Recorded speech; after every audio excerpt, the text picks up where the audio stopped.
اگر یہ آپ کو اپنی ایمان کے بدلے مل رہے ہیں تو یہ ساری چیزیں آپ کے لیے کیا ہیں؟ بے معنی ہیں، کسی مطلب کی نہیں ہے. کیونکہ ہم نے کیا چاہیے؟ ہم نے تو ٹکٹ کٹوانا ہے جنت کا، ٹھیک ہے. اور یہ تمام چیزیں اگر ہم، ویری گڈ ماشاء اللہ، دنیا مومن کے لیے قید خانہ ہے. بڑی خوبصورت حدیث دانیہ نے یہاں پہ بولی ہے نا.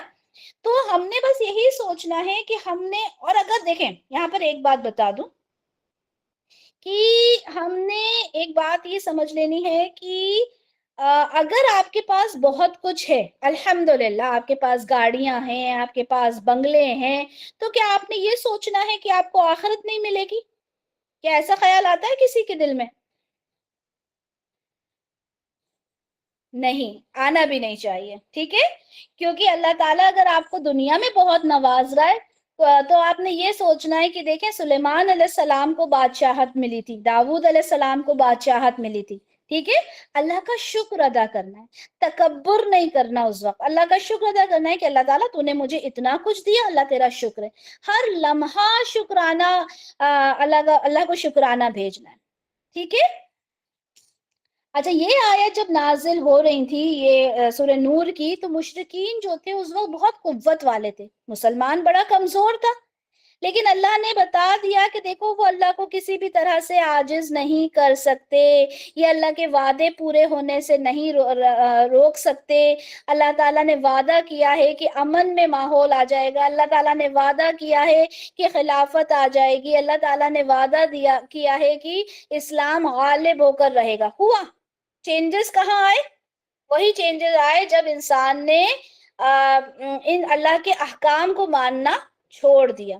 آج بھی ہم دیکھیں کہ اللہ تعالیٰ کا جو قانون ہے وہ کتنا فالو کیا جا رہا ہے، ہم اپنی زندگی میں کتنا فالو کر رہے ہیں، ٹھیک ہے. تو اللہ تعالیٰ نے بتا دیا کہ بہت ہی بری جگہ ہے وہ لوٹنے کی. سورہ عنکبوت میں اللہ تعالیٰ فرماتے ہیں، اور کیا وہ لوگ جو بری حرکتیں کر رہے ہیں وہ سمجھ بیٹھے ہیں کہ ہم سے بازی لے جائیں گے؟ بڑا ہی غلط ہے جو وہ سوچ رہے ہیں، بہت غلط سوچ کے بیٹھے ہیں. وہ اللہ تعالیٰ سے تو کوئی بازی مار سکتا ہے، لیکن ہاں سوچتے ہیں لوگ، کون؟ جو اللہ پہ یقین نہیں رکھتے، اللہ پہ بھروسہ نہیں کرتے. وہ سوچتے ہیں کہ ہم نے تو دنیا میں کیا کچھ نہیں کر. جیسے فرعون نے نہیں کہا تھا کہ وہ اتنا بڑا اپنا محل بنانا چاہتا تھا کہ وہ اوپر تک پہنچ جائے اللہ کے قریب. تو یہ خواہشات جو ہوتی ہیں، کوئی بڑے بڑے اسکائی اسکریپرز بنا لے اور وہ یہ سوچے کہ میں بہت اونچائی پر پہنچ جاؤں گا، تو وہ یہ سوچے کہ کیا وہ لوگ جو بری حرکتیں کر رہے ہیں سمجھ بیٹھے ہیں کہ وہ ہم سے بازی لے جائیں گے. اللہ تعالیٰ کہہ رہے ہیں کہ کیا اللہ کو کوئی عاجز کر سکتا ہے؟ تو ہرگز نہیں کر سکتا. تو الحمدللہ آج کا لیکچر ہمارا کمپلیٹ ہوا، ٹھیک ہے. اور بہت ساری چیزیں ہم نے اس میں سمجھی کہ اطاعت کتنی ضروری ہے اور اللہ کے وعدے کن کے ساتھ ہوں گے پورے. اچھا، یہاں آپ لوگوں کو بتا دوں کہ الحمدللہ ہمارا صرف ایک رکوع رہتا ہے سورہ نور کا، ٹھیک ہے. اور اللہ تعالیٰ سے ہم نے دعا کرنی ہے کہ اللہ تعالیٰ ہم نے جو کچھ پڑھا، ٹھیک ہے، اللہ تعالیٰ اس پہ عمل کرنے والا بنائیے گا. اتنی خوبصورت سورہ جو شاید ہم نے کبھی اتنے ڈیپتھ کے ساتھ نہیں پڑھی تھی، یا یہ کہہ لیں کہ قرآن کی یہ خوبصورتی ہے کہ جتنے بار ہم پڑھتے ہیں اتنی بار نئی لگتی ہے. اگلی بار شاید جب ہم کبھی نئے بیچ میں اس کو پڑھیں گے تو پھر ہمیں نئی لگے گی انشاءاللہ، ٹھیک ہے. تو بس دعا کیجئے کہ جو کچھ پڑھا اللہ تعالیٰ اس پہ عمل کرنے والا بنائے، اور اللہ تعالیٰ ہمیں ان تمام چیزوں کو سمجھنے والا بنائے. آمین یا رب العالمین. بارک اللہ لی ولکم فی القرآن الکریم ونفعنی وإیاکم بما فیہ من الآیات والذکر الحکیم. سبحانک اللہم وبحمدک، اشہد ان لا الہ الا انت، استغفرک واتوب الیک. سبحان ربک رب العزت عما یصفون وسلام علی المرسلین والحمد للہ رب العالمین.